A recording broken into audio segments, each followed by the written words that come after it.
এটা হলো সাদ্দাতের জীবনী।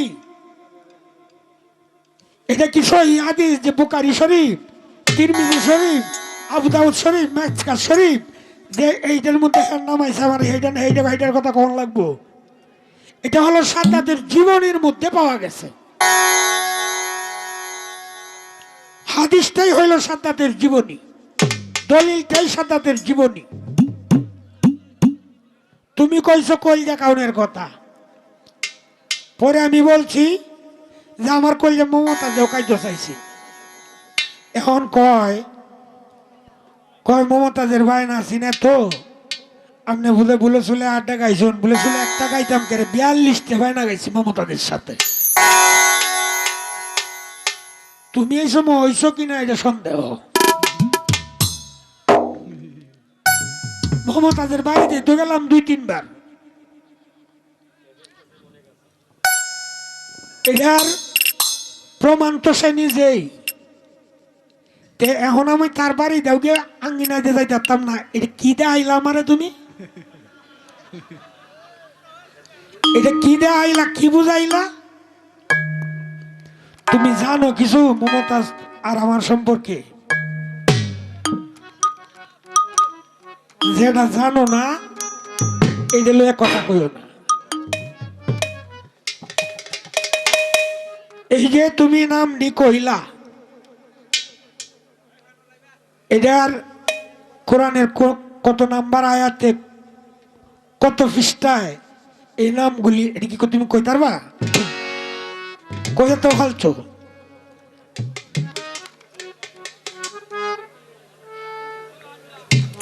কয় সাদ্দাতের বেহেশতটার নাম কি? দারুদে বাসার, মানে মানুষের বেহেশত। বাসার শব্দের অর্থ হলো মানুষ, মানুষের বেহেশত, দারুদে বাসার। এখন বিষয়টা হলো এটা হলো সাদ্দাতের জীবনী। এটা কোনো সহিহ হাদিস বুখারী, তিরমিজি, আবু দাউদ শরীফ, মেসকাত শরীফ এইসব দলিলের কথা না। এইবার আমারে জিজ্ঞাসা করে যে কিয়ামত যে হবে এটা কোরআনের কোন আয়াতে, কোন সূরায়, কত নাম্বার আয়াতে এটার বর্ণনা আছে? অনেক সূরায় এটার বর্ণনা আছে। এর মধ্যে সূরা লোকমান, সূরা আসহাব, আসহাবে কাফ, এইগুলির মধ্যে এই কিয়ামত সম্পর্কে অনেক বর্ণনা আছে, অনেক আয়াতে। এটা একটা দুইটা আয়াত না, অনেক আয়াতে অনেক বর্ণনা আছে। আমি দলিল মতো তোমার জবাব দিলাম। এইবার তুমি যে কি জানো একবার তো কইলাই, বেহেশতের নাম শুনলাম। হাসর মাঠে এক একটা কবর থেকে উঠবে 70 জন বা 72 জন। ধানের গেজের মতো মানুষ উঠবে। একটা জিনিস থেকে উঠবে, যে জিনিসটা থেকে উঠবে এই জিনিসটার কি নাম কোরআন মতে? আর 72টা কবর থেকে একটা মানুষ উঠবে। 72টা কবর থেকে একটা মানুষ উঠবে, এই মানুষটার কি নাম? এই দুইটা কথা রাখলাম যে ফালাই যেহেতু গাইবা, ফালা শুনে যাও, ফালা শোনায় দেই। 72টা কবর থেকে একটা লোক উঠবে। কেন 72টা কবর হইল একটা মানুষের? দলিল মতে সেই মানুষটার কি নাম এটা তুমি বলবা। কিচ্ছা শুনলাম কয়েকটা। আমি বলে আচ্ছা ভাই সকল, আমার কথা শুনলে কি আপনার খারাপ লাগে?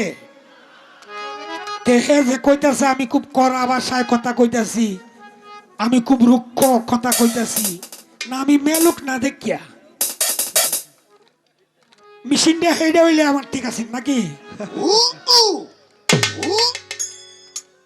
আল্লাহ পাক দিছে না, করণ যাইব কি?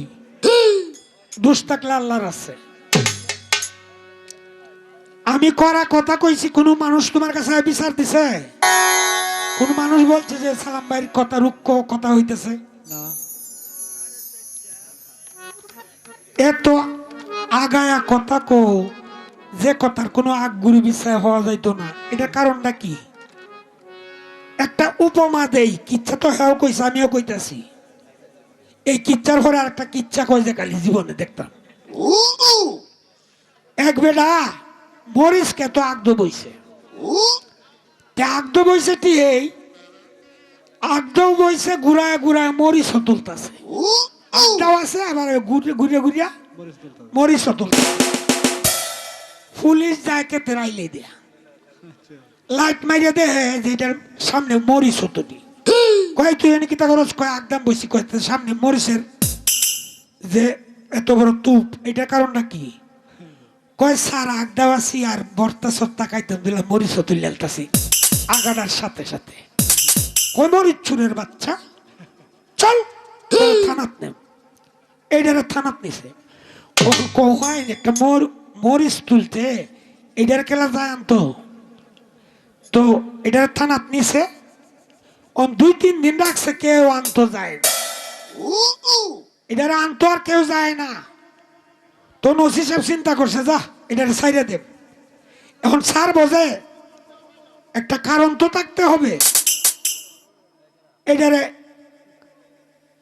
এই হাজতখানা থেকে বাইর করে ওসি সাহেবের রুমও নিছে না। কয় সাতটা খুলছে, কয় প্যান্টটা খুলছে, কয় জাঙ্গিয়াটা খুলছে।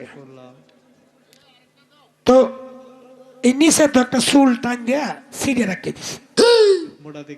তো এইটা কইতা স্যার মাফ করেন যে আমার ভুল হইলে, এই যে একটা চুল সিঁড়ে রাখিয়ে দিছেন এটা কি তার তাবিজ বানাইবা? কয় না, এটা সিঁড়ে রাখিয়ে দিছি এই কারণে বাড়িতে যাতে গপ্প না করতে পারো যে পুলিশে ধরছি একটা ভালো শীতল সিঁড়ে রাখিয়ে দিছি যাতে গপ্পটা না করতে পারো।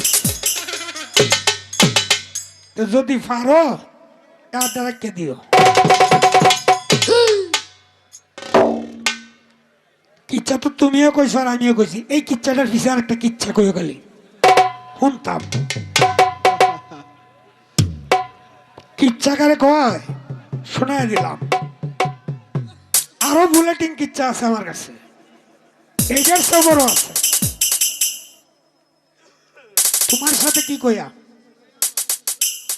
কইতো তোমার বাপের সাথে। তো যাক, একটা প্রশ্ন 70 থেকে 72 জন মানুষ উঠবে এক একটা খবর থেকে, আর 72টা খবর থেকে উঠবে একটা মানুষ। কি কারণে 72টা খবর থেকে একটা মানুষ উঠবে? এই মানুষটার নাম কি? 72টা খবর হওয়ার কারণ কি একটা মানুষের? এটার উত্তর দিও যদি পালা গাইতে চাও।